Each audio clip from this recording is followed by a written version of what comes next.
Good evening in Malaysia. My name is Mervyn Sukun, and I am speaking to you from London. I've got you for managing human capital and entrepreneurship. So this is what we're going to cover. It's a combined module dealing with entrepreneurship and human resource management. A few housekeeping exercises. Just one moment. The WIC online host. Oh, okay, all right. So you've made me co-host. Thank you. All right. Thank you very much. I'm told to tell you that you need to leave your cameras open so we could see you. Yeah. So, and also you need to type in your name and your number in the chat box for record purposes, for attendance. Okay? All right, so let me tell you a little about the module. So I'll go over to my board, I'll draw a diagram in an attempt to explain to you what the module is all about.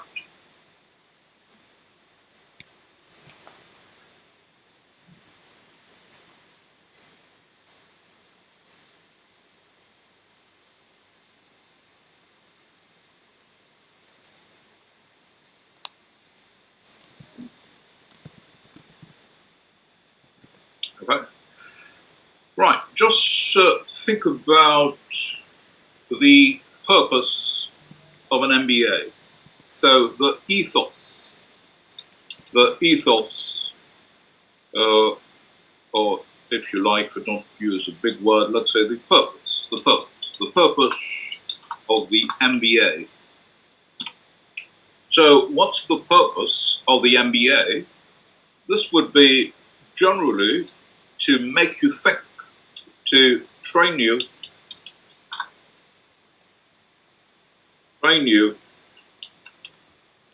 to think like a CEO, or probably a managing director, president, and more. Okay? So the whole idea would be to get you to think about the big picture. So how to shape the direction of an enterprise. For example, you would be making decisions that would shape the whole company.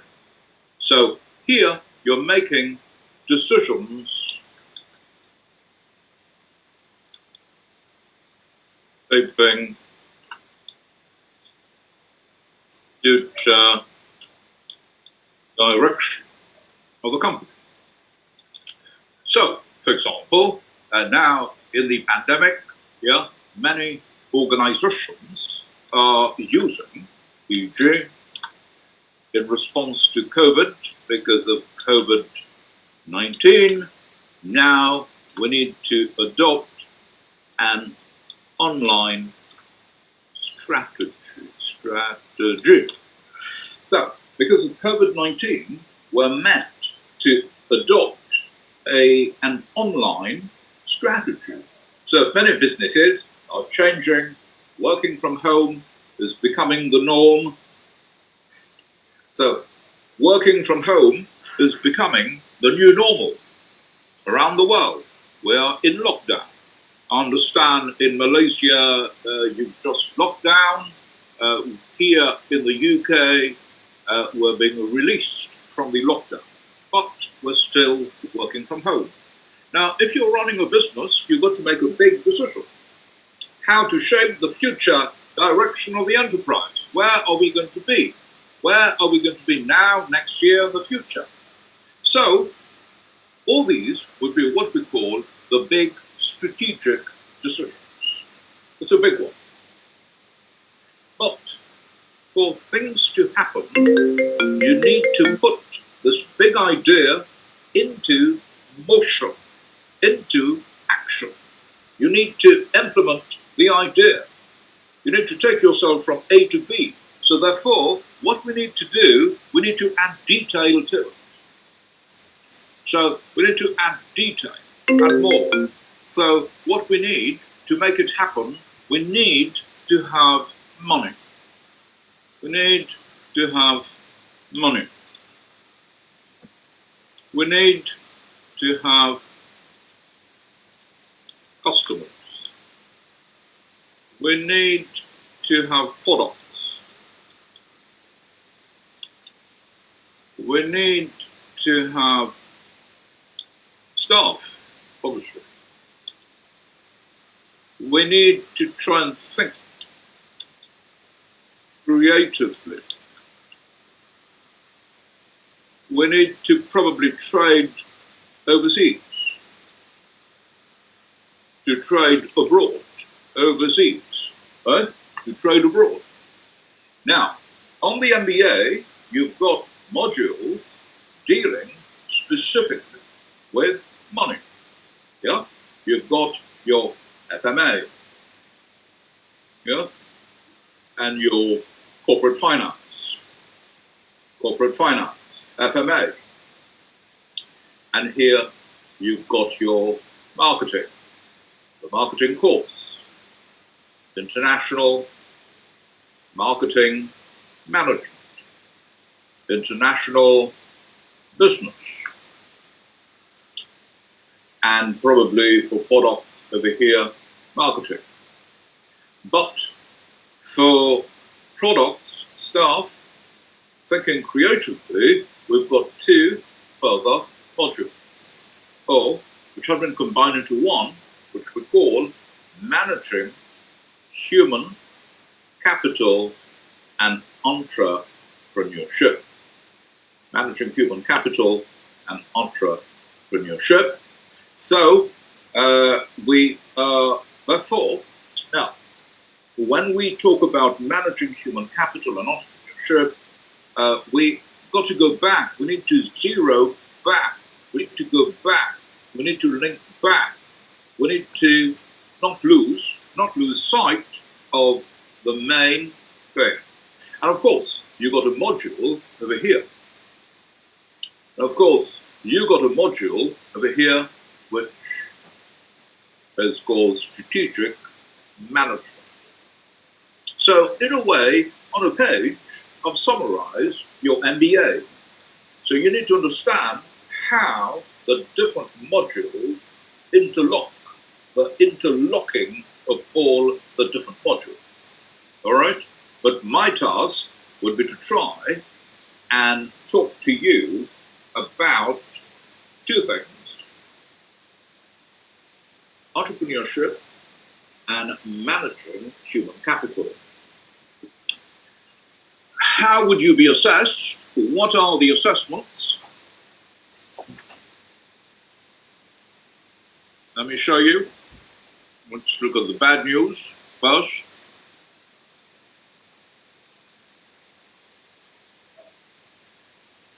Okay, so this would be your module.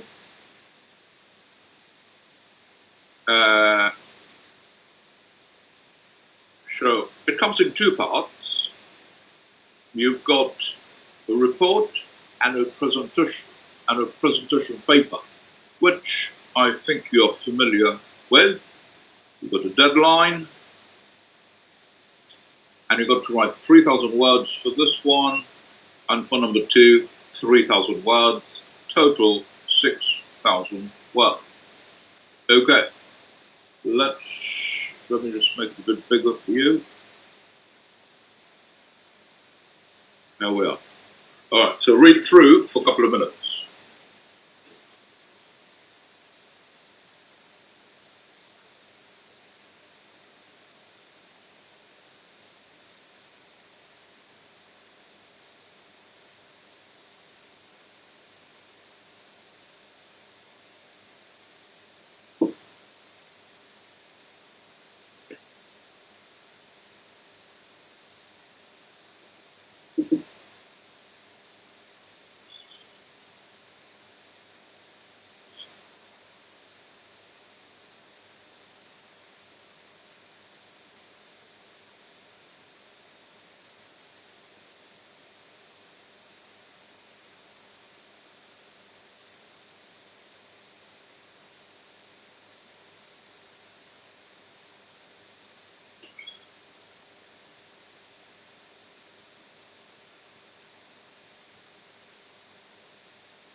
Okay, so that would be your assignment. Your assignment. So I'll be talking primarily about your assignment during this weekend. So every time I mention something, we'll go back to the assignment brief and see whether we are answering the question. Shall I show you the next part as well? I didn't show you part 2. Well, part 2 is linked to part 1.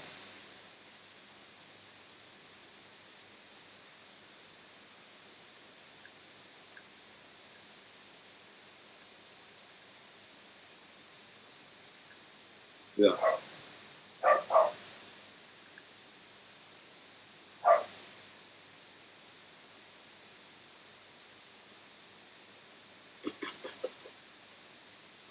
Okay, fine. You'll find it on the portal. You'll find it on the portal.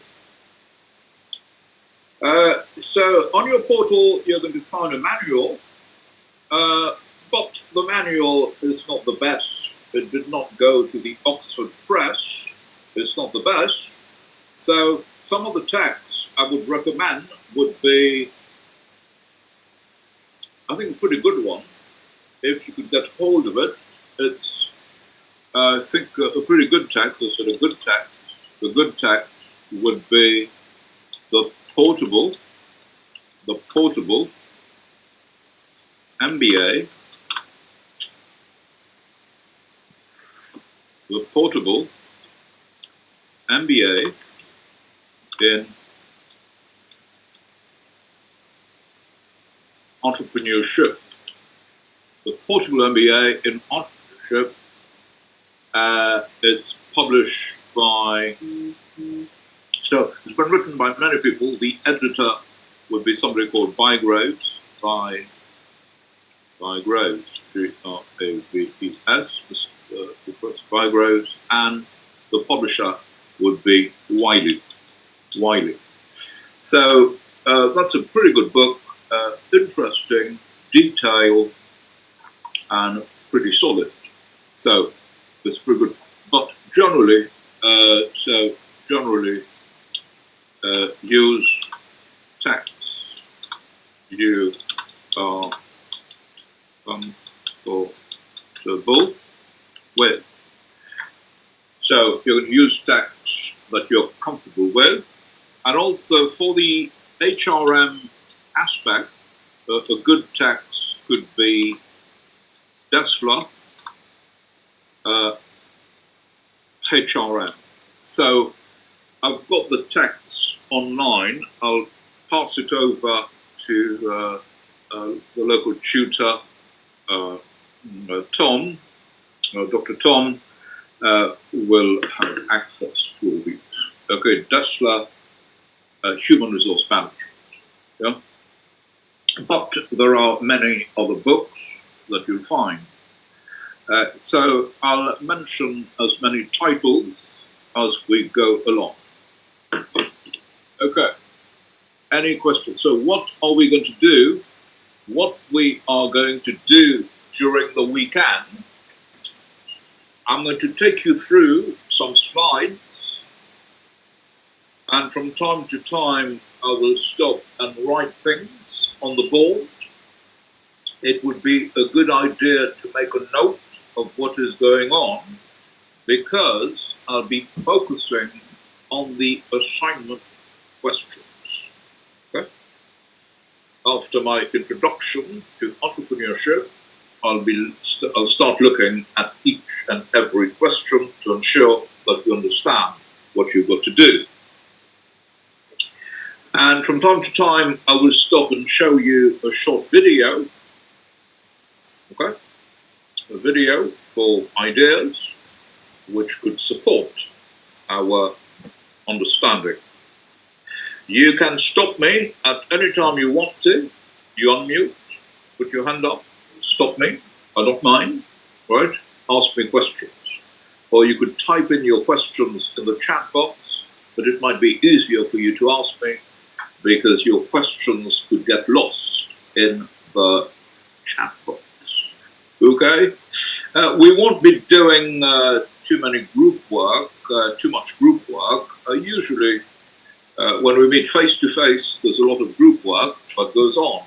But here on Zoom, it becomes a little bit troublesome, but we'll see how it goes. Okay? Any questions, anybody, at this point? No. Okay. Let's start. So I will now talk to you. Now, there are two parts to our syllabus: entrepreneurship and human resource management. So we want to combine the two. I want to deal, first of all, with entrepreneurship, because the main flavor of your assignment would be entrepreneurship. That's the base, and then we'll try to form a linkage to HRM. Okay, so let's start with entrepreneurship. Okay.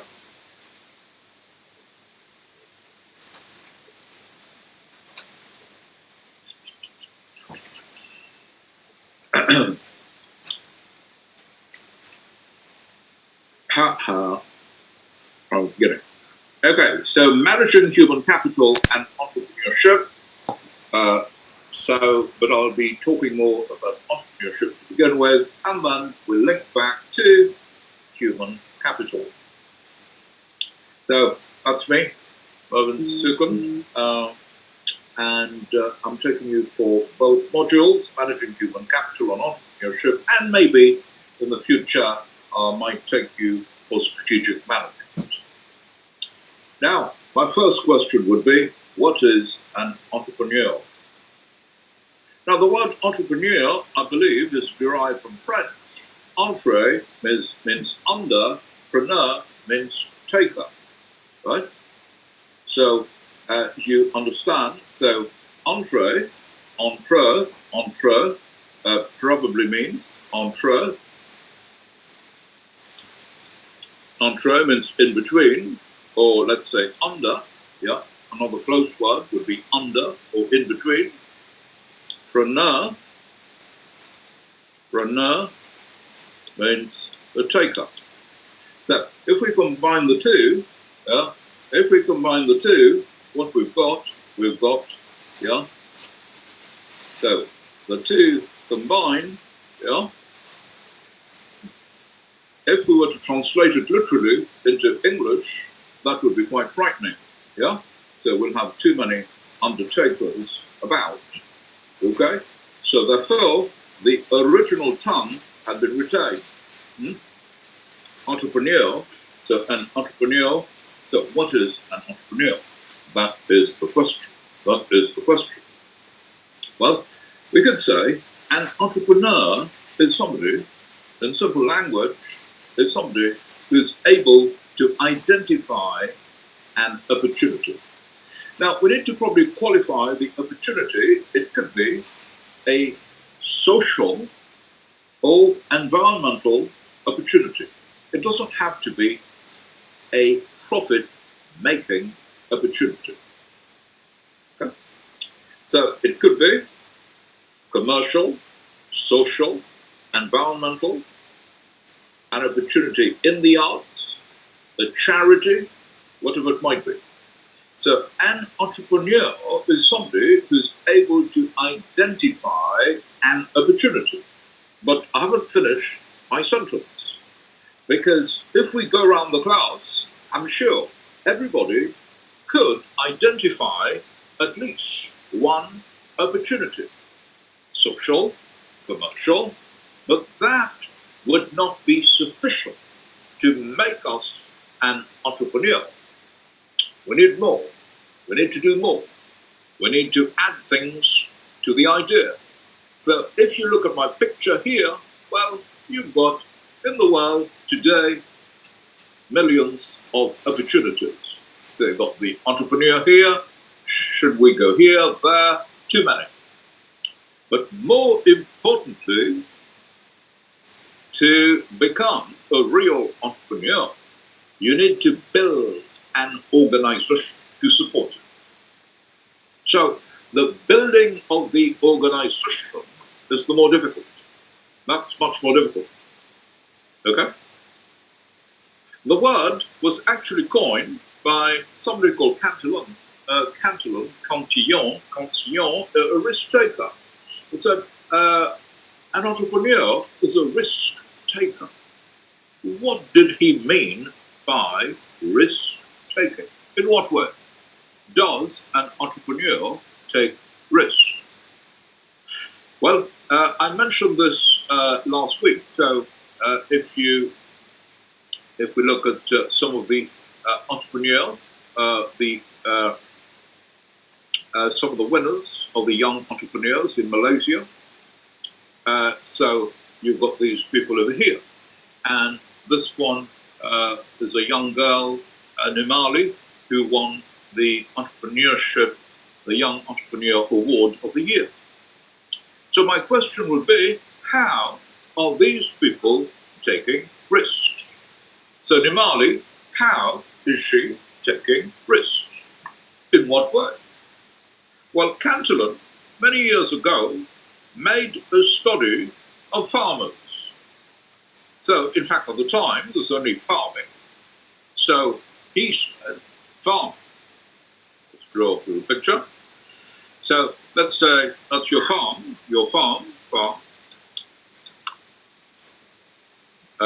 So your farm or your agricultural unit, agricultural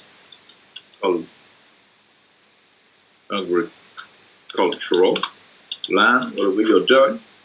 So on your in your farm, you would know what your input costs are. So we could say the input costs are generally no, because you'll incur. So those input costs, at least for now, we know what they are. Right? So how much would staff cost you, the tractors, and more. Right? So that's the input costs. And we generally know we've got some control, we have some control over our processes, our internal processes. So at least you could grow the seeds, you use the staff efficiently, and more. However, where does the risk begin? The risks start probably here. Of course, we do have risks from back to front, but probably some of the main risks are over here. That is to say, we're unsure what the yield. So somebody like Nimali is unsure what the yield is going to be. So what is the yield going to be? How much? How many tons of output are we going to get? Even if we're sure, what about the price? What price is it going to fetch? Therefore, entrepreneurs are taking a risk. Okay? So, those entrepreneurs who make the most money, presumably, are the ones who are able to control the risks. So if you're able to control your risks from back to front, there's a law in economics that says the man or the woman who makes the most money is the one who's able to quantify their risks. Yeah. So people who make the most money would be those who are able to quantify your risk. So consciously or unconsciously, we are all the time trying to quantify our risks. If we are an entrepreneur, to quantify the risks. Okay? So I only work part-time for the school, but I'm currently engaged, I'm currently involved in quite a few entrepreneurial projects, so I'll share with you my own experience of entrepreneurship. So I will tell you a bit. So briefly, I'm organizing the supply of agricultural tractors from China to West Africa, a country called Burkina Faso. And also, I'm working with a colleague in Malaysia to launch corporate training programs in China, right? So, which would be on a blended mode. So there are too many challenges. It's not something which is easy, especially in COVID. Yeah, there are many issues. So I'll share with you my own thoughts and experiences as we go along. Okay, so that's Cantillon for you. We've got the Mali chips and then the young entrepreneurs of the year. Now, entrepreneurs have got the power to change our lives. So in the world today, we probably have more than 500 million entrepreneurs. 500 million entrepreneurs in the world. Let me write it down for you. So according to the OECD, there are probably in the world 500 million entrepreneurs. Entrepreneurs in some way or the other. However, if we, many are small, many are probably small. They're called SMEs, small and medium-sized enterprises. And if we look at the SME sector in the USA, right? So if you look at, for example, the SME in just the USA, right? This is a greater. So they produce the output, the GNP produced by the GNP, yeah, produced by the SME sector in the USA, GNP is greater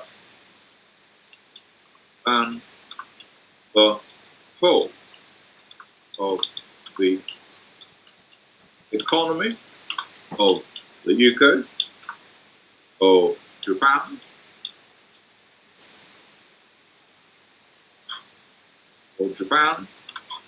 or France and so on.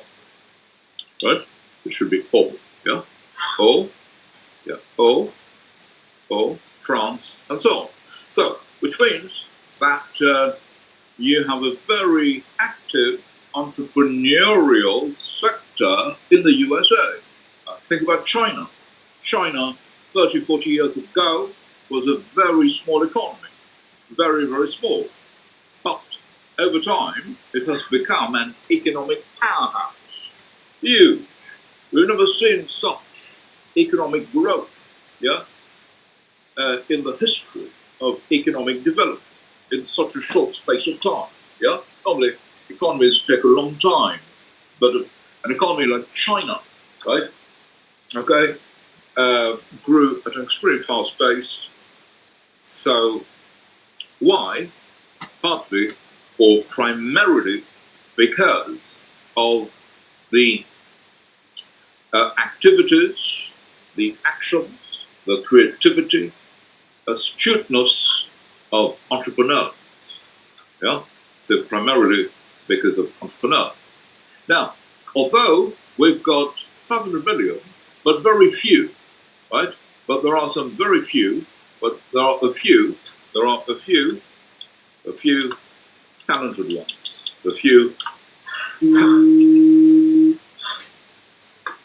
So there are a few talented ones who are actually a few talented ones that can actually change, yeah, a few talented ones that have the power to change our lives. A few talented ones with power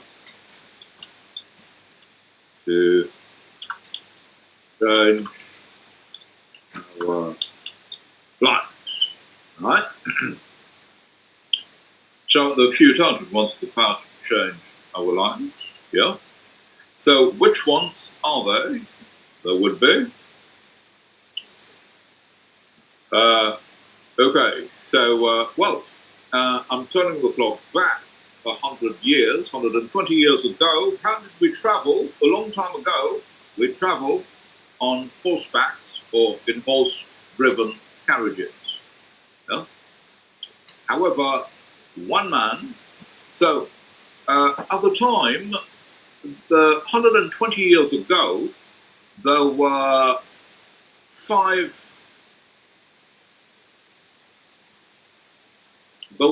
at the time 500 car manufacturers.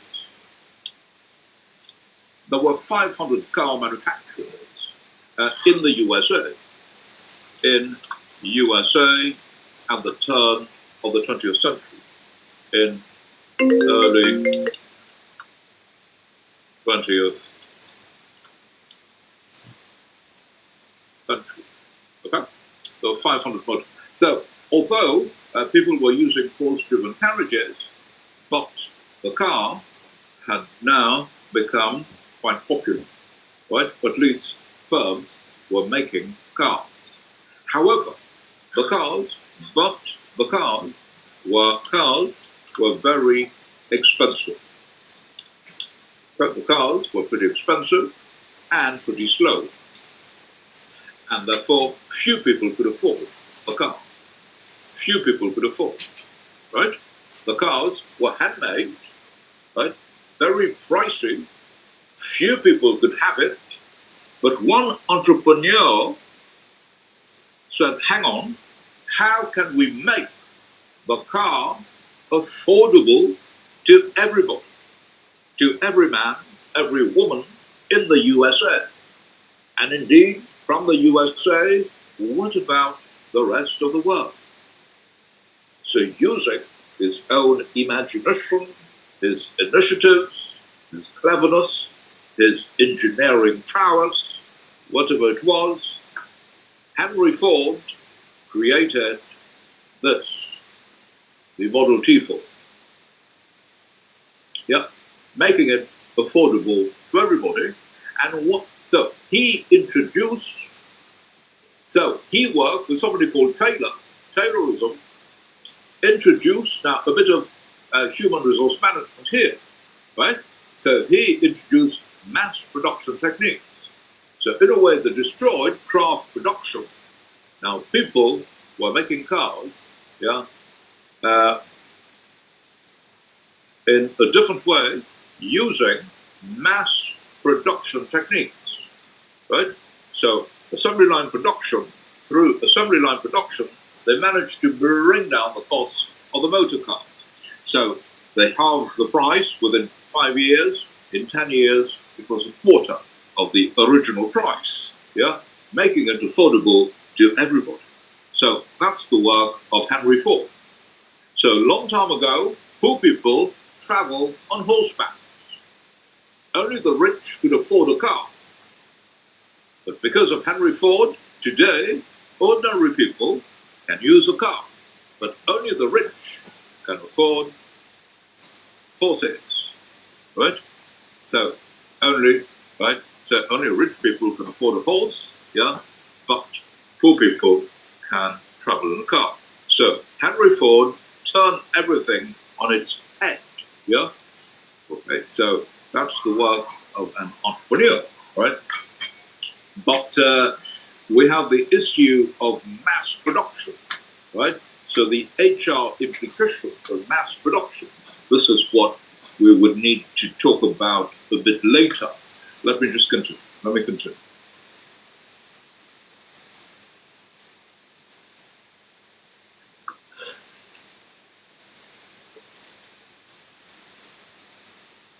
So, people with the power to change our lives. Think about these. Think about, so we've seen a whole of small pharmaceutical firms. We're living longer because we're popping the pill. So there are, through the back of biotechnology, we have many small entrepreneurs who are making a difference to our longevity, well-being, our health, and more, right? And there have been some revolutionary business ideas, right, in recent years. Think about book retail. A long time ago, when I was a student, when we had to buy a book, we had to travel all the way uptown, catch a bus, a train, visit 5 different bookshops, and only then you might find your book, if you're lucky. But with the advent of the internet, one guy said, okay, we do not need to actually open a bookshop. We could actually sell a book online. A new idea was born. And then eventually he said, well, we could sell many other things online. Yeah? And he's become the richest man in the world. We know the story. Okay? So, in your own time, have a look. Yeah? Just have a look at the supply chain. If we do get a chance, we'll watch it. The smart house of Amazon.com. So, how they have become highly sophisticated. Next one. Think about Google. Google. So, Google was founded by 2 young boys a long time ago. When I started using the internet, I was using a search engine called Dog5, and then Yahoo. Then Larry Page and Sergey Brin came on the scene. And how much money did they have to start Google? How much money did they put into Google? How much capital? Well, virtually nothing. They use their credit cards. And in fact, just to digress a little, reported by a lot of research. Let me just clear this off. Many Fortune 500 companies.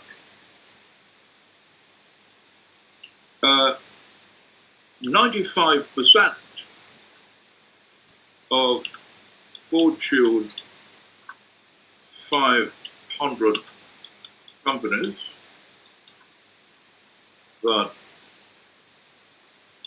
started life in the last 20 years, 95% of the Fortune 500 who started life, which is roughly 50% maybe, so, which is roughly about, probably about, e.g., circa maybe 200 companies, 200, right?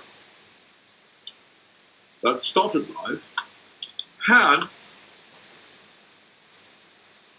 a starting capital, had a seed capital of less than how much? So many of them are worth billions of dollars today, but they started life with less than $25,000 US dollars. So they started life with less than 25,000 US dollars. So $25,000 is within the reach of many people around the world. So what it tells you, a business doesn't really need money per se. Well, money is important, but it's more to do with money. Yeah, it would be over here, your creativity, your initiative, many more. Okay, so lots of things which we'll talk about shortly. It's to do with the entrepreneur. So Sergey Brin and Larry Page use their credit cards. They had maxed out their credit cards. But eventually, after developing their prototype, they went to see their professor at Stanford. They said they wanted money. The professor introduced them to somebody called Blackstock-Heine. They said, let's go and see an Intel veteran with a long kind of German-sounding name, Blackstock-Heine. So they went to see him on a Saturday morning. to ask for money. So he was in a hurry. He didn't have time to even receive them in his lounge. They stood on the porch. The two boys gave a quick demonstration of what it was, and they said, okay, I suppose I need to write you out. Within 15 minutes, he had decided to give the two boys some money. He said, I suppose I need to write you out a check for $100,000. Who should I make the check payable to? And the two boys, Sergey Brin, Larry Page, said, make it payable to Google, INC, Google. So they took the check, but in fact, Google did not exist. They had not even registered the company. There was no Google. There was no bank account. So they had to register the company quickly, open a bank account, and cash in the check. At some point, there was one guy, they considered selling the company for $1 million US. A prospective buyer looked at it and said, oh, it's overpriced. No, I'm not going to pay $1 million.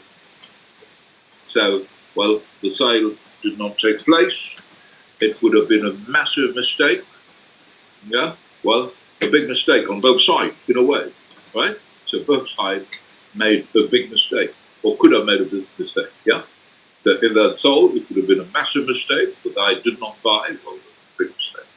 All right, so that's where we are, Google. So certainly, some of the entrepreneurs have the power to change our lives. Think about this fellow over here. So for his MBA, he wrote a paper, right? Fred Smith. For his MBA, he wrote a paper, a proposal, just like you. He said, well, I see the gap in the US transportation mail delivery system. So many businesses have to transport things, but they rely on the US Postal Service. The US Postal Service is most unreliable. So I see a gap. The professor looked at the paper and nearly failed Fred Smith. So what a stupid idea. Fred Smith is now a billionaire. Professor died in an asylum. He died of pauper, I think. Oh, discussion. Okay. So, and then you got those this couple. The couple here identified, so probably 10, 15 years ago, or 15, 20 years ago, they saw a gap in the world. They said lots of people want to buy things and to sell things around the globe. But who are the buyers? Who are the sellers? If we develop a platform, yeah, whereby the buyers could be put in touch with the sellers, they go through our IT-driven platform, and we get a commission for every transaction. We get a cut, a tiny, tiny fraction, right? So soon the business took off, and it became a very beautiful model. After 4 or 5 years, they wanted to sell it. They wanted to go public, the initial IPO. They expected to raise about $900 US. No, sorry, they expected to raise about $50 million US, 50 million, right? So they watched the share price go up, 10 million, 11 million, 19, came down, went up and down, 40, so the palms were sweating, holding hands, but soon they passed the 50 million mark, the sigh of relief. What happened next?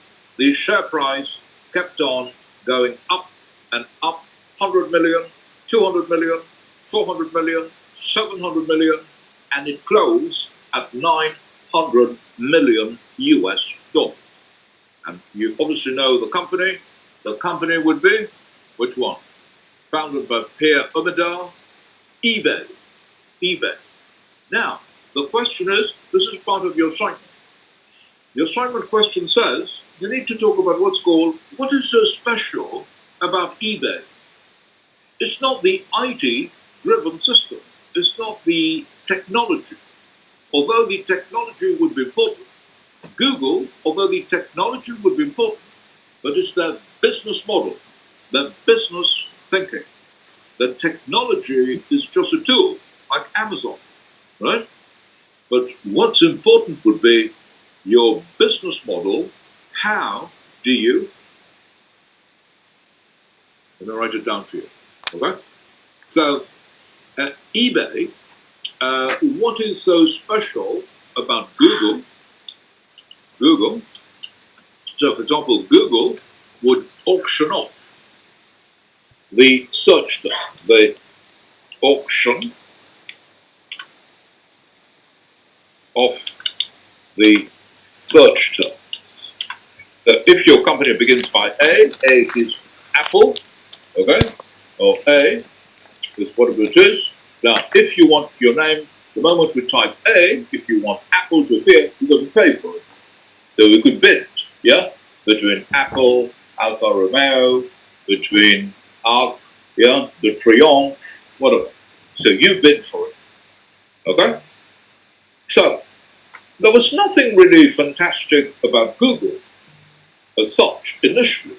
They were not a lot better technologically than Yahoo, but their business model was better. And then you've got eBay. eBay, it was the auction model, all right? And so Amazon, so the click, we could say, the click and mortar. So in a way, many of those became highly successful because of their business model. So what's a business model? This would be the capacity to capture,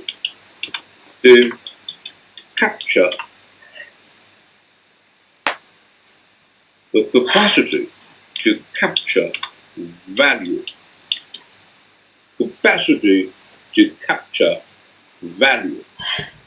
Right, so your ability as an organization to create something of value. Right? So it could be small, one-man show. It could be a small restaurant in the corner. But can you create something of value which would command a price from a commercial point of view, right?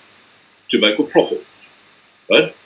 So part of your assignment question would be, one of your assignment questions would be about business model. So we'll talk about this in more detail. Okay? Let's continue.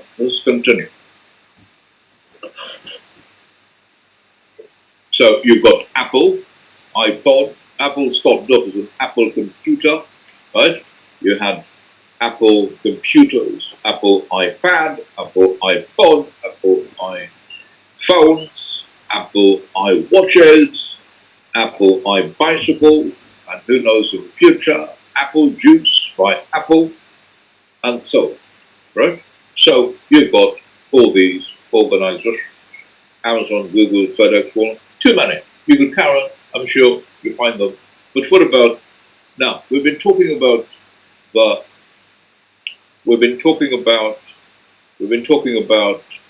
past. But what about the future? What about the future? What are some of the futuristic ideas which will, what about some of the futuristic ideas which will capture the imagination, right? So the futuristic idea. Now, so let's take the planet Earth.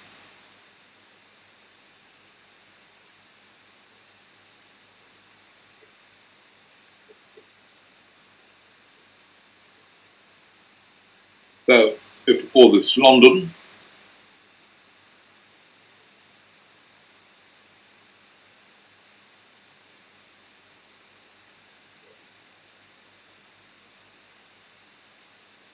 and this is Kuala Lumpur, KL.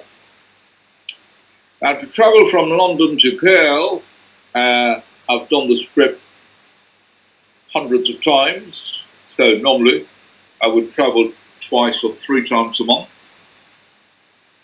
So the how long would it take? Let's say I've never actually taken the direct flight, but probably 12 hours. So I always change in Dubai. Let's say about 12 hours. All right. So the aeroplane is a great invention. So it's a great invention.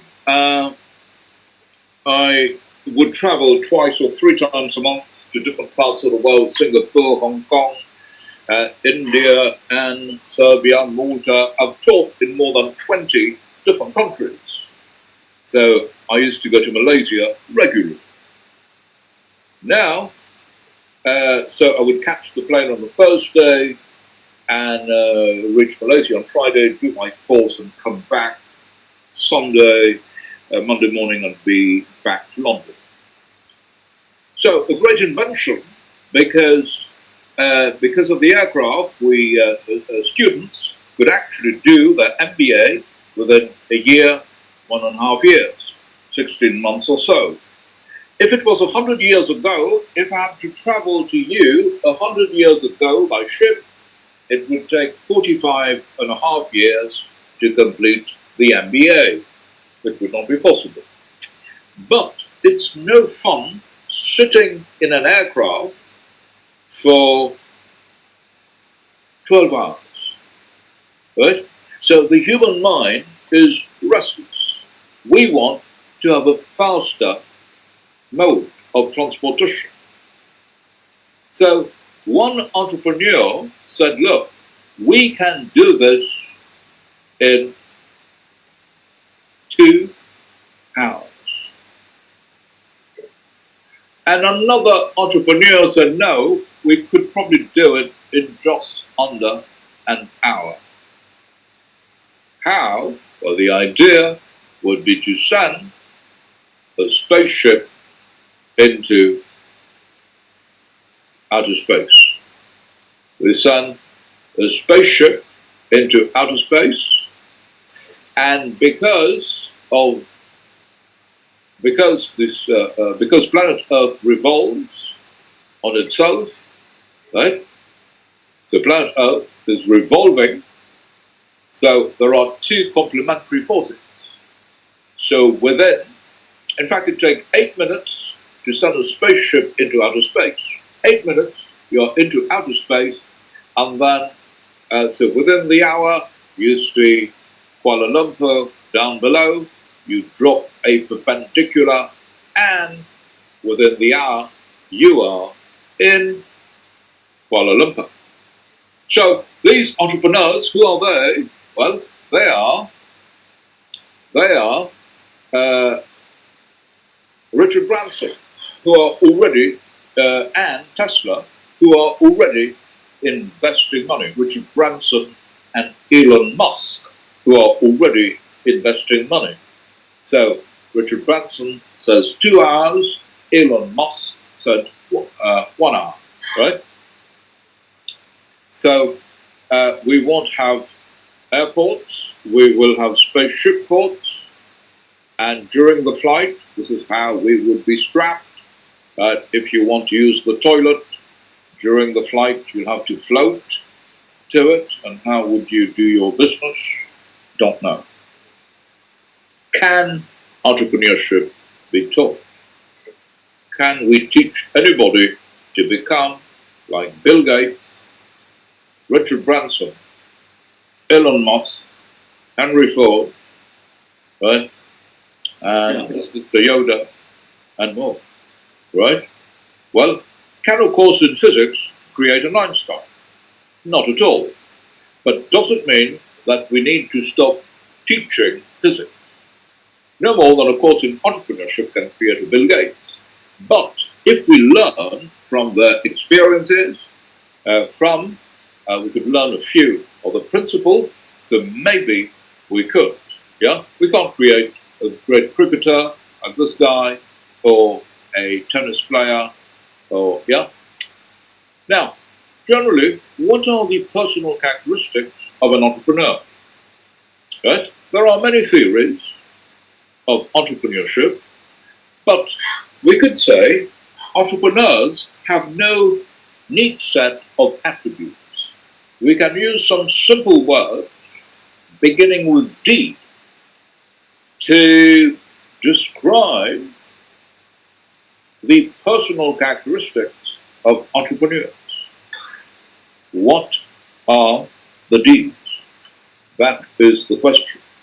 What are the D's? Okay? So, there are.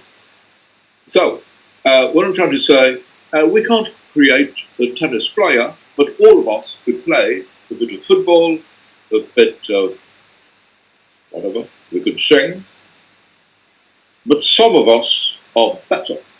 So, entrepreneurship is not meant beyond the reach of people, but some can perform better. And if we got some kind of training, we could watch out for pitfalls, right? So, what are the personal characteristics of an entrepreneur, right? Well, entrepreneurs do not have neat sets of attributes. Well, to start you off, you are now going to do a bit of thinking for me, right? So you will now, in your chat box, you will enter some D's, right? So to start you off, there would be, for example, a dream. You normally start with a dream. This guy wanted to light up the planet Earth. That was his dream. But what are the other D's which characterize entrepreneurs? Right?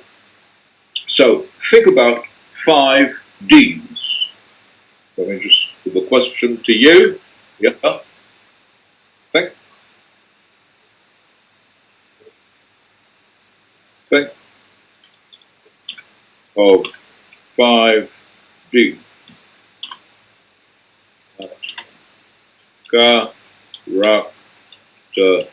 Characterize entrepreneurs.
Okay, so what we are going to do now, we usually have a little break. So I would request don't log out because then everybody would be logging in. This is just going to drive. Don't log out, stay online. We will stop for a short break. Let's go for a break of 10 minutes. Okay, so according to my time, it's 1 p.m. over here. I don't know what time it is in Malaysia. It would be 8 p.m. So 10 past the hour, we're back. Okay, 10 minutes, and then we'll have a talk. In the meantime, you could think about the question. Thank you.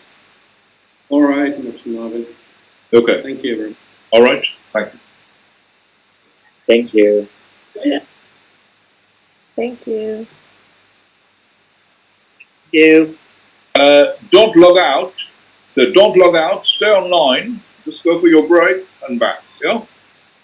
Quick cup of coffee or something. Yeah.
Okay, let's continue. So we were talking about the 5 Ds, well, at least 5 Ds, which characterize entrepreneurs. So there are millions of entrepreneurs around the globe. So they don't have an innate set of attributes, but we could say they probably have certain characteristics in common. Okay, so what do you think they are? So there are quite a few responses. Yeah, so in the chat box, too many for me to read out: diligence, desire, discipline, determination, yeah. Daring, yes, so quite a few say daring. I remember my mentor used to say to me when I was a young boy, success comes to those who seek and dare. You've got to be daring, right? So you've got to be a seeker and you've got to be daring. So we've got a dream to begin with, a dream. So, for example, this guy who won the Nobel Prize, Muhammad Yunus. So Muhammad Yunus had completed his PhD, had completed his education in the USA, and he went back to Bangladesh, to Dhaka, to teach at the university. He was teaching economic development, how to make Bangladesh a great country, and so on and so forth. He was teaching all the things he had learnt in the Western world. But at the time, there was a famine in Bangladesh. When he came out of his lecture room of the university campus, he saw corpses, people waiting to die. And he said to himself, what I'm teaching in the classroom is pure theory, it's make believe, it's pure rubbish.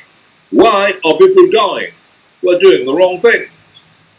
So he gathered a group of students. They said, let's go and speak to people.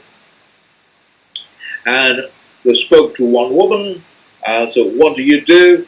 She said, I'm a chair weaver. What's your turnover? $2 a day, out of which she makes only 2 cents. 198 goes to the money lender.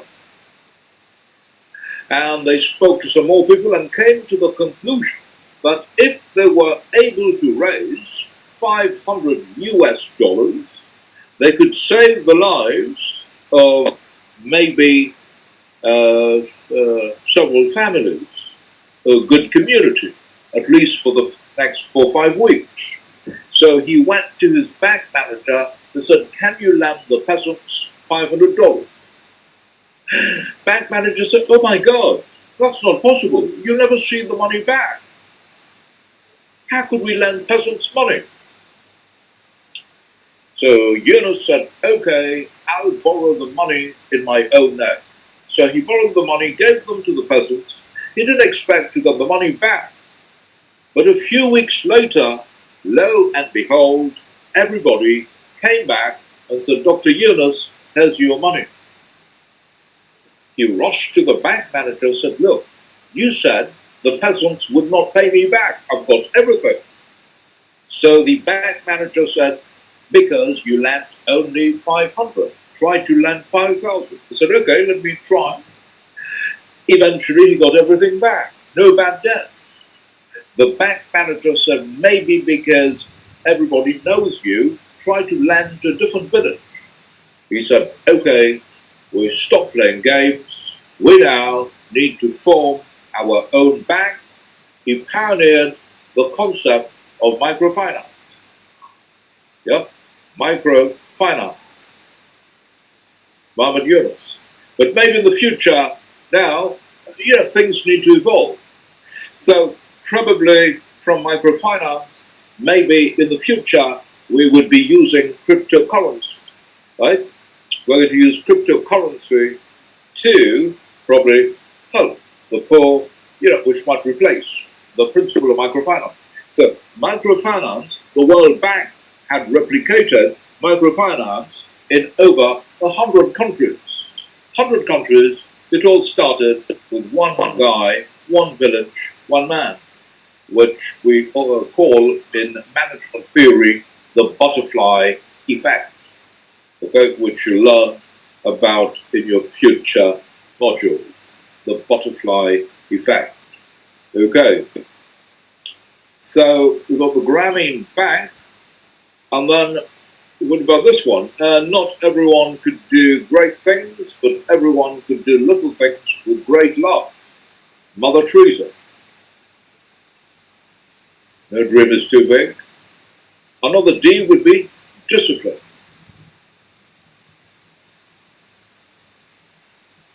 The bridge between your goals and accomplishment.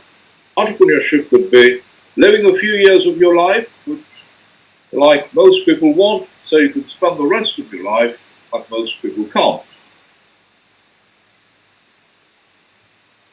Okay? Discipline. Discipline.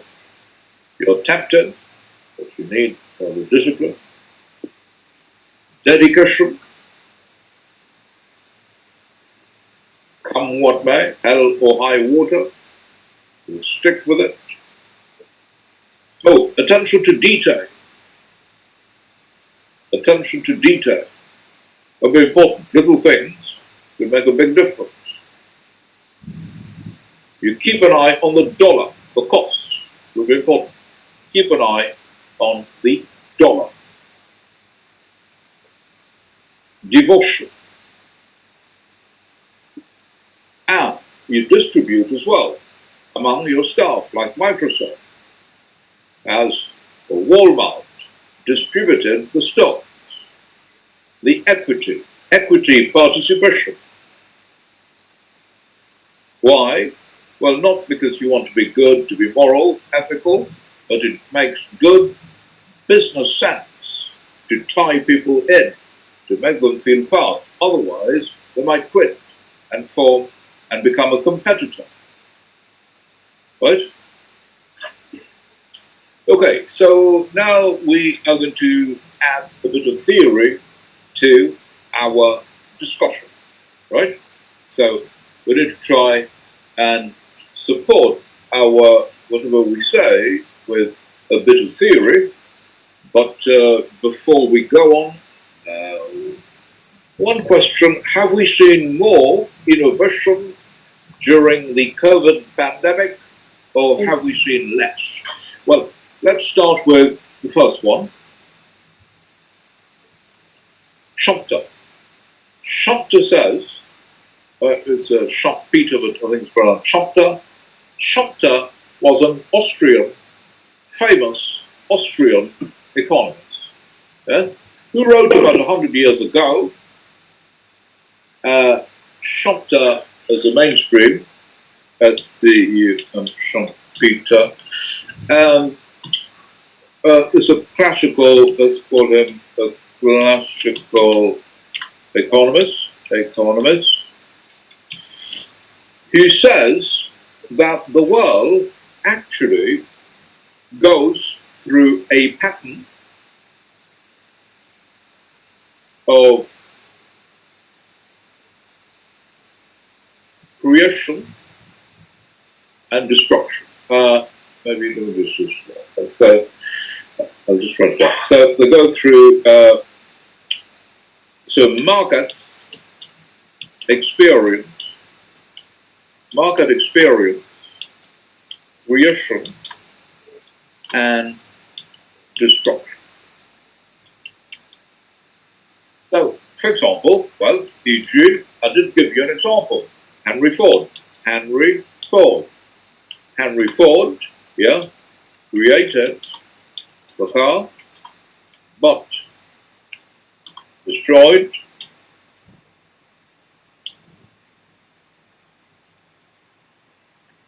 the horse-driven carriage. Yeah, so Henry Ford created something new, but destroyed the horse-driven carriage. All right. So markets experience creation. So especially the talented entrepreneurs would create something to destroy. think about Amazon.com. Yeah, they've destroyed. It may not have been a total destruction, but a significant destruction of bricks and mortar. Destroyed, destroyed, bricks and mortar business, the traditional bookshops and so on, right? And maybe in the future, Virgin Galactic might destroy what? Air travel as we know it. So, and linked to this would be somebody called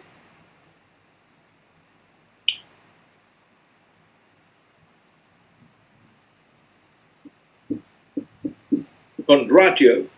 Yeah, Kondratiev. Kondratiev seems to agree with Sumter. Kondratiev equally is a classical Russian economist. Yeah, classical economist. It says the world goes through boom and bust. Boom would be a period of creativity.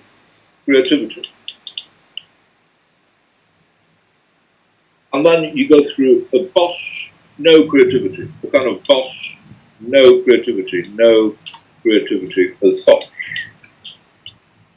So if you turn the clock back 200 years, we have, the period of creativity, maybe the most important book ever written here.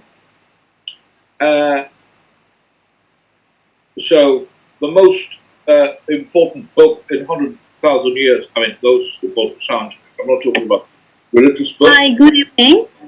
Yeah. Hi, Mr. Marvin. This is Jiva here. Just let you know, sorry, I just came in, so was just wondering what is the topic we're discussing about, yeah? Oh. Is it any subtitles there where I can take note of? Yeah. So, we're talking about entrepreneurship. Yeah. So you've missed the beginning, but I'm talking about. Let me show you. All right. So are you there? So we're talking about the theory of entrepreneurship. Okay. Are you there? No response. Yes, I am. Yes, I am. Okay. All right. So you've got all these Cantonment, Timmins model, and so on and so forth. All right. So we started over an hour ago. So therefore, I don't think I'll be able to help you a lot. Well, try to follow as best you can. Yeah. So we're talking about entrepreneurship, the creativity, innovation, and so on. All right. I see. All right. Okay. So let's continue. Now, the most important scientific textbook ever written at the time, so you could say the most important scientific text ever written in 100,000 years of human civilization was, what text? It was called Principia Mathematica. Principia Mathematica. And who wrote Principia Mathematica? It was somebody called, anybody? Newton, Isaac Newton. So Newton came up with some new scientific principles, yeah, and these scientific principles led to what we call the Industrial Revolution. Okay. So what he said many years ago is still true today, right? It led to the Industrial Revolution. Mr. Marvin? Yes? Isn't the Bertrand Russell theory of principal mathematician rather than Newton? I think it was Newton. Principia Mathematica. It must have been Newton. But anyway, whatever the title is, we could look this up on Google. I may be wrong, I don't know. I stand corrected. But what Newton wrote, yeah, was probably the most important, right? Some of the most important scientific advances made, yeah, could be attributed to Newton. And this was the foundation for what we call the Industrial Revolution. So even today, when an aircraft takes off, right, so we could apply the principle which Newton formulated, right? Basically, it takes off on that principle, if you like. Yeah, F equal to ma. Force equal to mass times acceleration. And which you probably learned at school. When a force is applied to a body, it will continue to be in a state of motion unless another force is applied to it. Right? Principle number one. And so on, 3 principles. Yeah? Those are still valid today. When a force is applied to a body, it will continue to be in a state of motion. So, therefore, because of the Industrial Revolution, we discovered many things. Yeah, cotton, steam engine, discovered petrochemicals, digitalization, and more. So, and each particular wave lasts for, each wave, it's called a K wave, Each K wave lasts, according to Kondratyov, 50 years. 50 years. Years, 50 years. So, therefore, we've got 50 years of innovation and 50 years of no innovation, of total boom and bust. Whether it's true or not, well, it's been true, but we're not sure if it's going to be true for the future, because we are now living in a different type of world. But my question to you, during the COVID pandemic, have we seen more or less innovation? What do you think? Have we seen more innovation, less innovation, or no innovation, zero innovation? That's the question. Well, we're now going to watch a short video. Right? We'll see what had happened in the last year or so. Since the pandemic, what have entrepreneurs actually done? Right?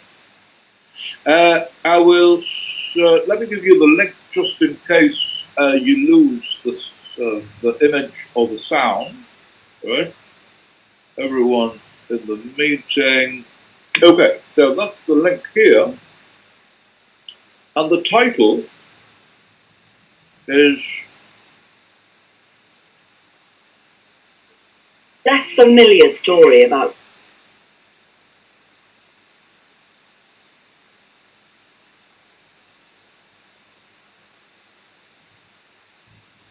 the title is How COVID-19 is Boosting Innovation. Right? Let's have a look. It had over 400,000 hits. COVID-19. The crisis is boosting innovation with the emergence of brand new ideas. mRNA vaccine, a new technology. And with the application of existing ones in surprising new ways. The crisis has caused an acceleration in adoption of technologies.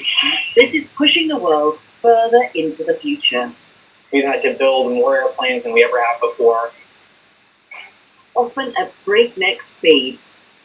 We just spent £250 million. Businesses are being forced to adapt. Well, oh, thank you. Amazing. Or face extinction. Another hammer blow to Britain's retail sector.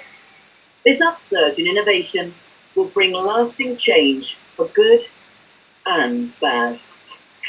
Could you get into your computer? This is my kid's future. So what lessons can be learned as the world looks towards the post-pandemic era? there is an opportunity for innovation to stay at the cutting edge.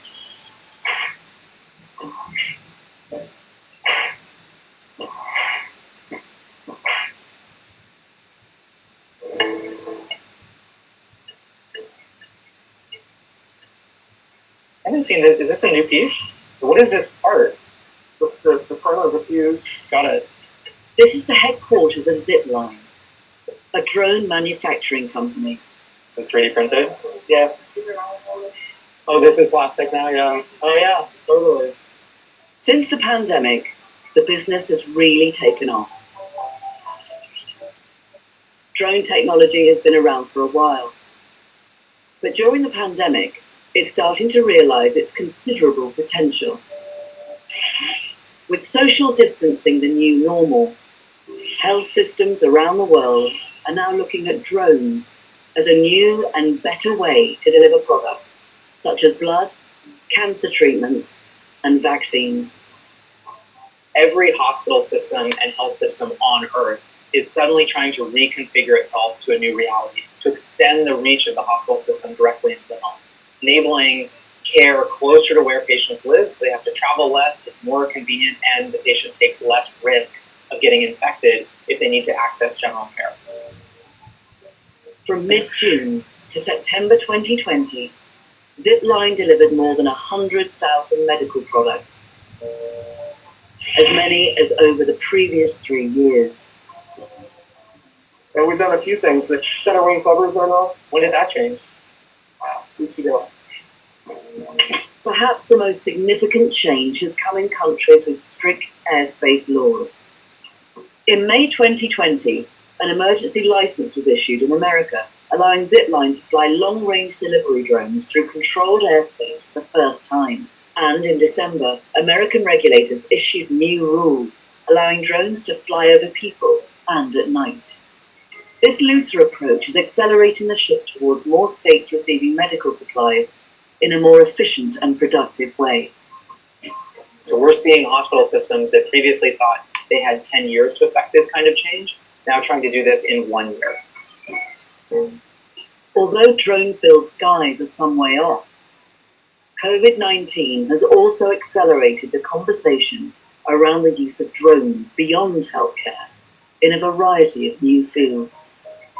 I'll pop this out. Zipline has partnered with retail giant Walmart. It's one of a number of companies due to begin trial deliveries of consumer products. I think it's been really easy for people to understand value. There's a pretty intense sense of civic pride around the country leading the way in terms of showing how this new technology can save lives. This kind of rapid adoption of emerging technologies has been called tech-acceleration, and it's the type of innovation that has been given the biggest boost around the world by the pandemic. A classic example of tech acceleration was what happened with the National Health Service in England, where a system to make possible video calling was effectively built over a weekend and then rolled out to doctors across the country. Tech acceleration is pushing companies further and faster into the future. Exactly how many years into the future we've been pushed by this crisis varies. It depends on the behaviour, it depends on the country, but it does seem to be sort of the order of 5 years. So welcome to 2025. History shows that innovation often thrives during times of crisis.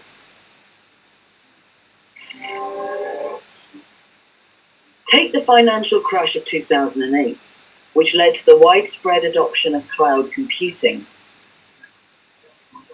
The cloud had been around since the early 2000s, but it gained a new footing as the economic slowdown took hold.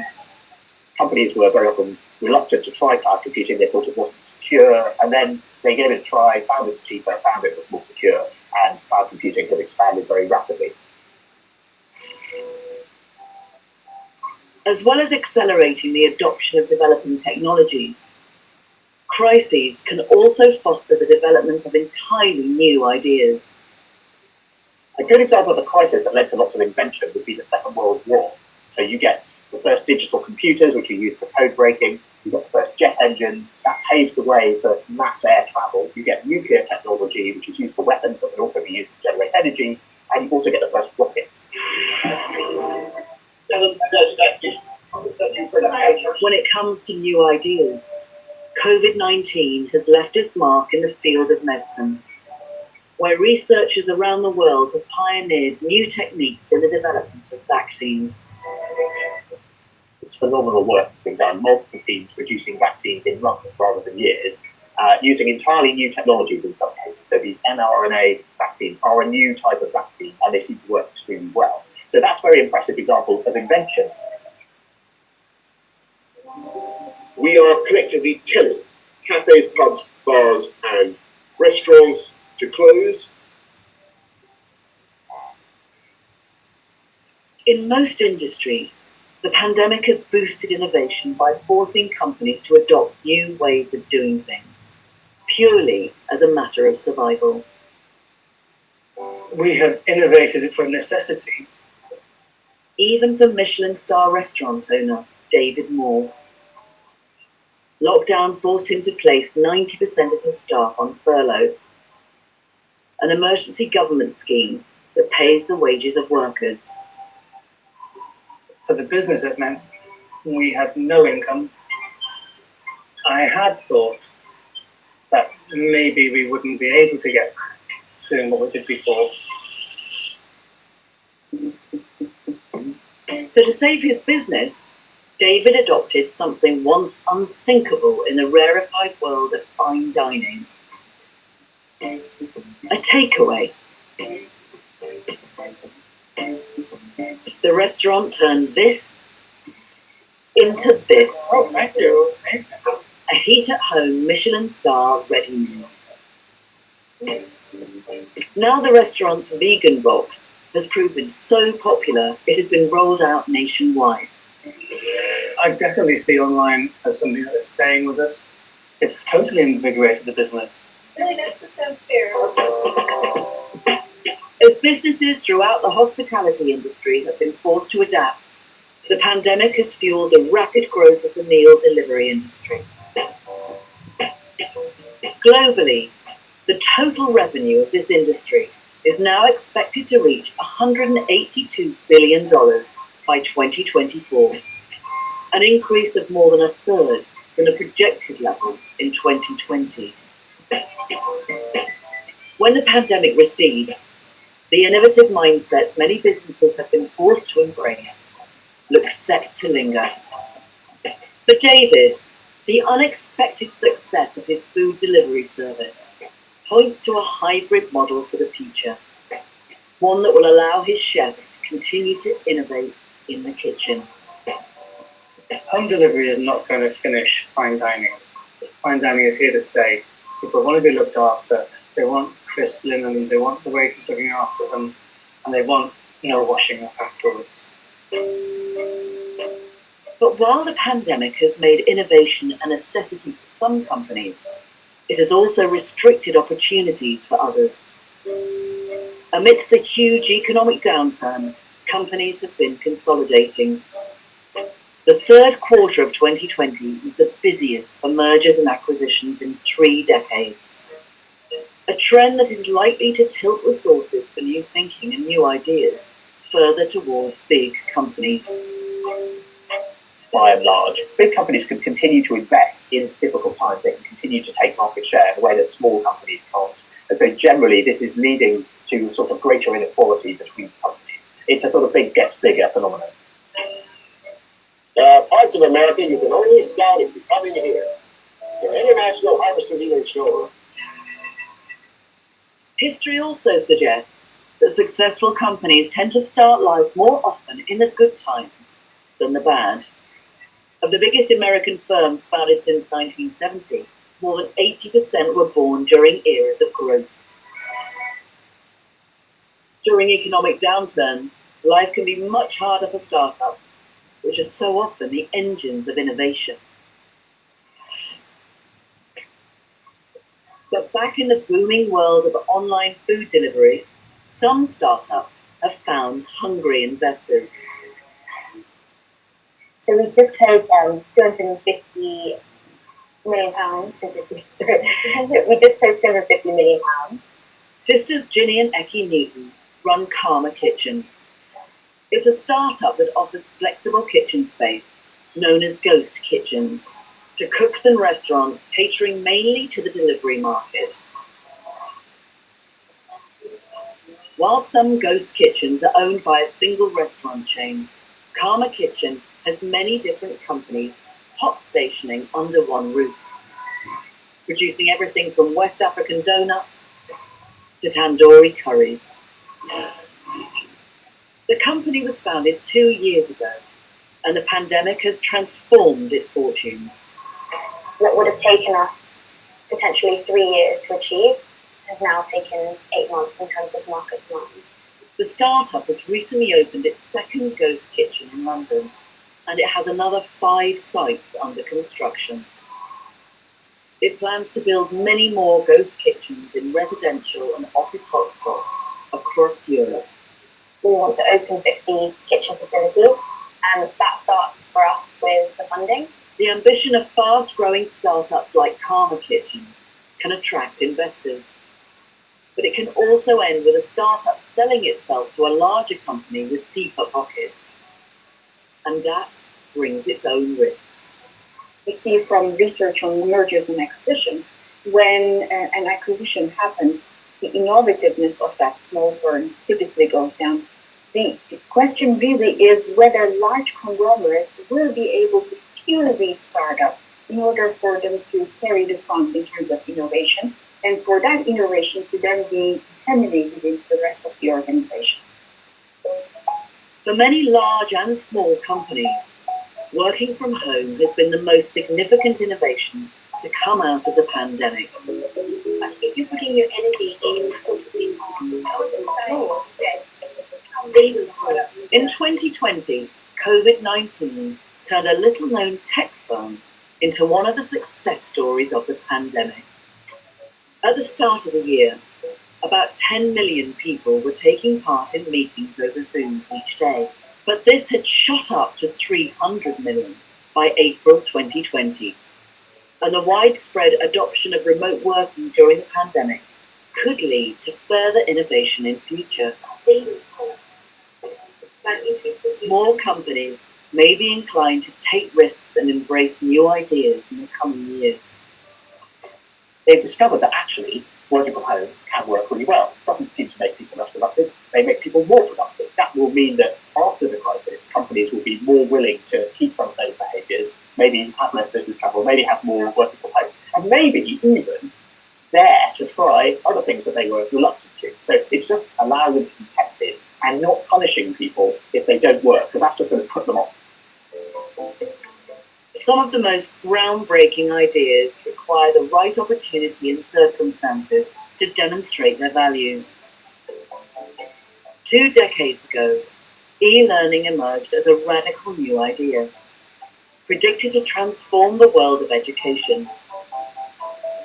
But such predictions fell flat.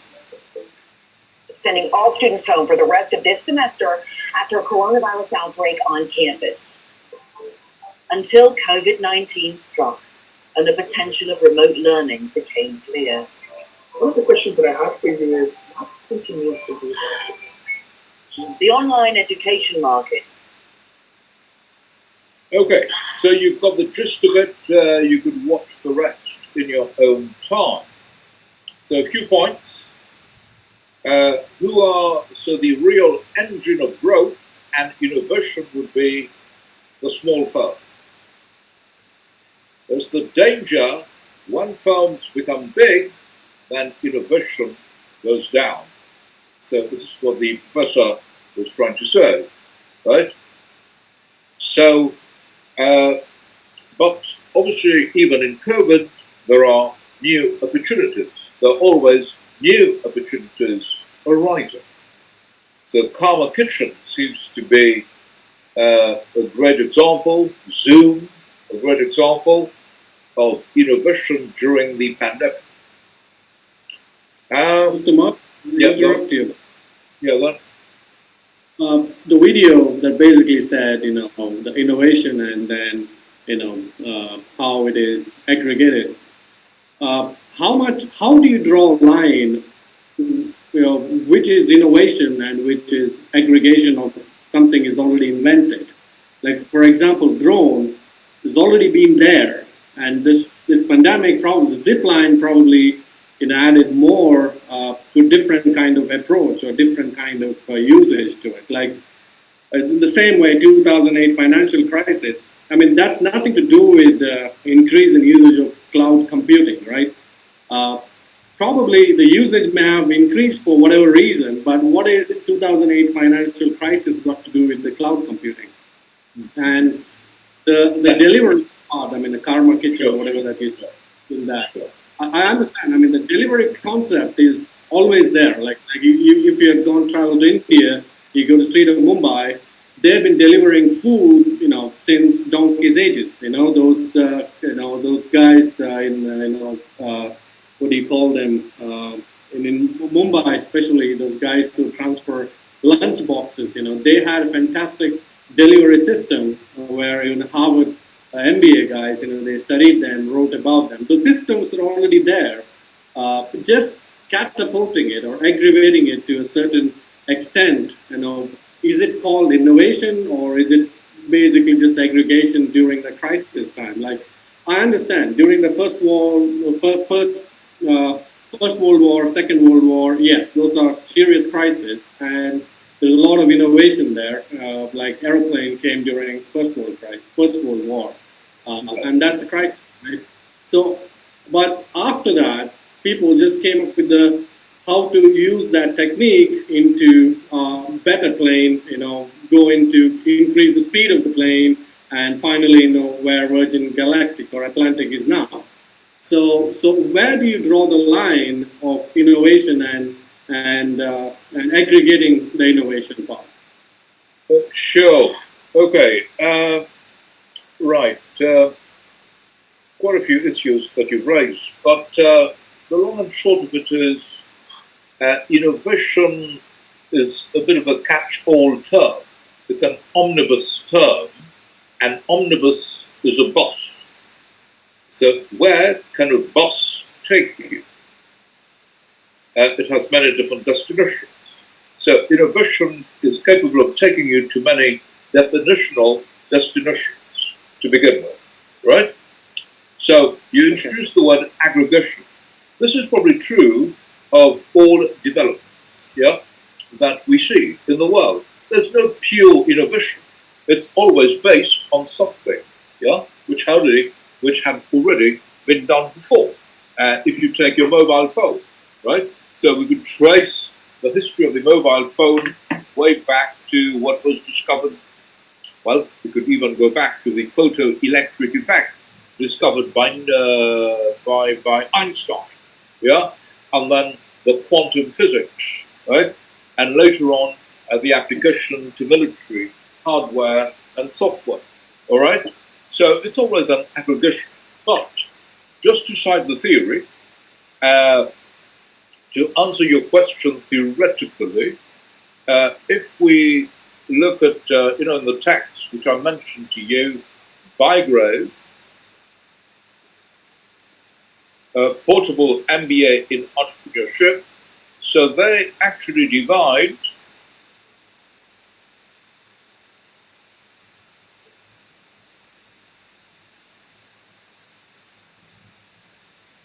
new ideas in the utility of new ideas in 4 different ways. So let's say an idea over here, so novelty.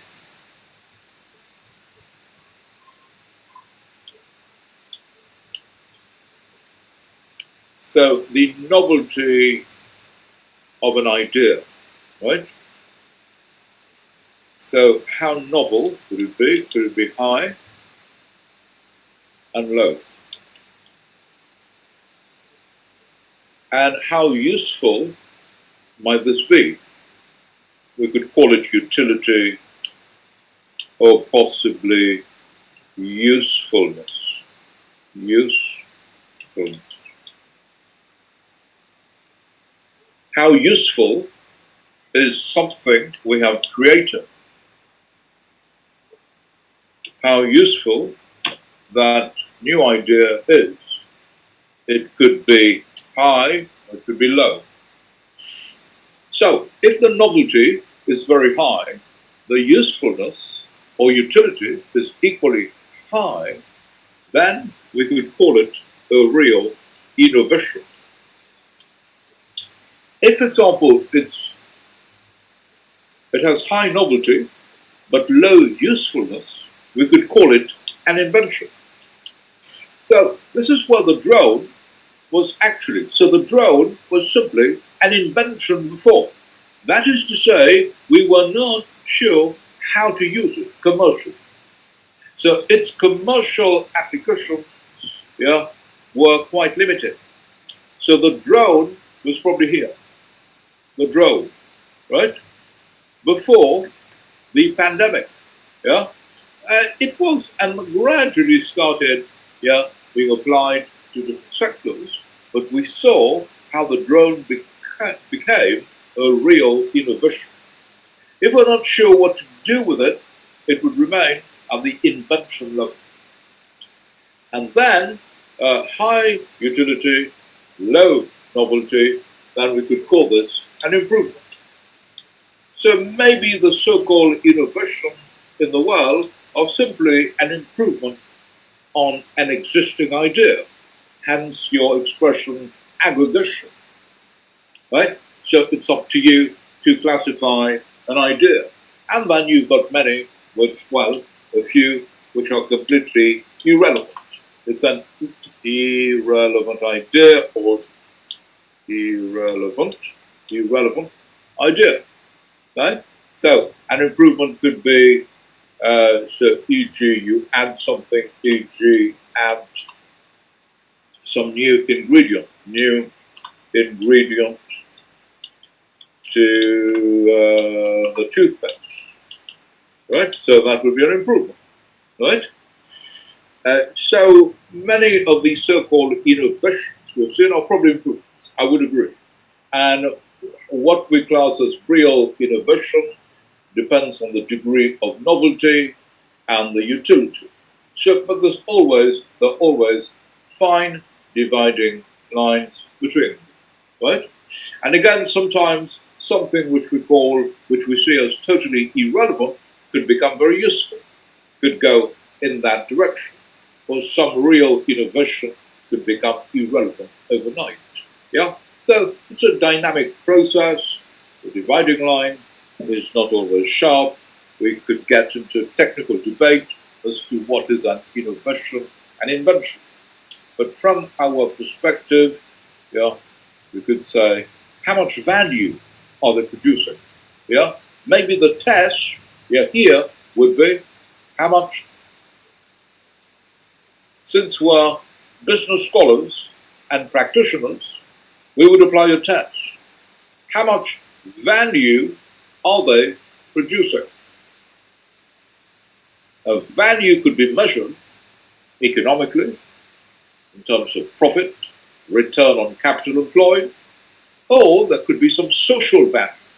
Are we able to control the CO2 pollution, or are we able to preserve some artistic inheritance, endeavors, right? Are we able to help the community? So the poor, the downtrodden people who have been displaced during this pandemic, have we created a movement, an organization and charity creating the value, right? That would be the test, right? Okay? So we could use many terminologies as we will, right? Okay. Thank you. All right. Thank you, so, Mr. Yeah, no, that's it. And sure. And just to go back to your earlier query about the Principia Mathematica, so you're right, Bertrand Russell. But the original Principia Mathematica was written by Newton. So they revisited, the Newtonian perspective, So, and then again, is this an innovation? So is this an innovation or invention? What did they do? Right? So maybe the real So Newton was an inventor. He wasn't an innovator. But when you apply his ideas to produce something of value, because what he wrote was just on paper. Yeah. If you write something on paper, it has value, but it hasn't really created tangible value. It's got potential to create value. So when Newtonian principles were applied, were turned into what we call technology. What's technology? Technology is the application of scientific knowledge to create something of value, right? Yeah. So the Newtonian principles were applied to create the Industrial Revolution, which in turn created value. Okay, so that's where we are. Thank you for the questions. It's good to ask a question and not to ask questions at all. And then we come to, we did talk about Cantaloupe. And then another theory which might be useful in our discussion is called Timmons, the Timmons model.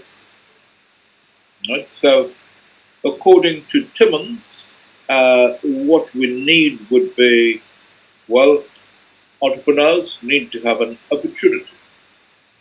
But the opportunity is available to everybody, but it's only the creative people that would be able to exploit the opportunity to their advantage.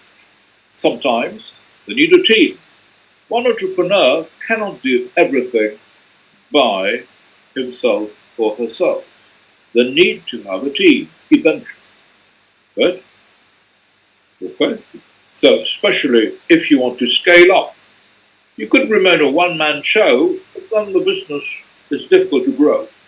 If you want to grow, you want to scale up, you want to achieve more value, then you probably need the team. And then we need to have the tangible and intangible resources. Yeah? The business plan may help you see all the next. I mean, there's nothing much in Timmons' model. Yeah? I don't think it's a terribly clever model, but anyway, it's a way of capturing, of looking at entrepreneurship, right? From a different angle. You need a team, you need resources, opportunity, you need to have the tangible and intangible. Yeah? But the more important model would be by this one here. Saraswati effectuation causation. How do entrepreneurs create businesses in the real world? So when we go through a textbook on entrepreneurship, they give you chapter 1, chapter 2, do your business plan, and then do your research, pestle analysis, 5 forces, implementation. That's a textbook model, an MBA model.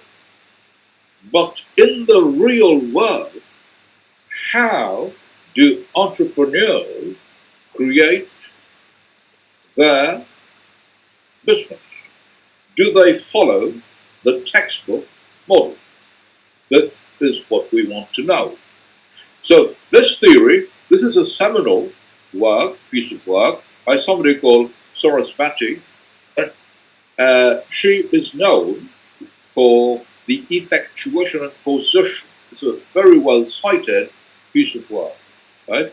So it's a model which is mentioned in many books, causation and effectuation.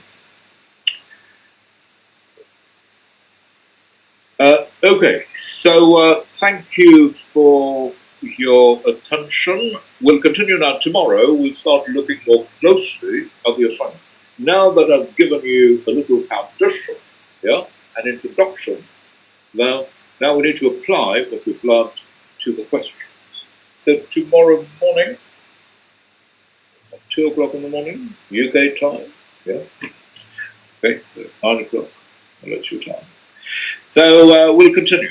Okay? All right, so all the best, and I'll see you tomorrow. All right? All right. And I'll take your questions. I'll take your questions. Thank you. Thank you.